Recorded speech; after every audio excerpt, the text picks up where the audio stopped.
Welcome back to our Windows 10 tutorial series. In this video, we'll guide you on how to change how long notifications are shown in Windows 10. By adjusting this setting, you can customize the duration for which notifications appear on your screen.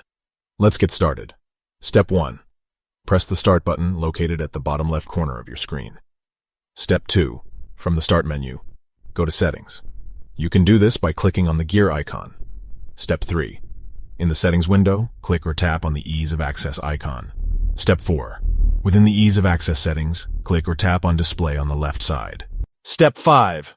On the right side of the display settings, you will find the option to Show Notifications for. Click or tap on the drop-down menu and select the desired duration for which you want notifications to be displayed. That's it. You have successfully changed how long notifications are shown in Windows 10. Now you can customize the duration to fit your preferences. If you found this tutorial helpful, please give this video a thumbs up and consider subscribing to our channel for more Windows 10 tips and tricks. Thank you for watching, and we'll see you in the next video.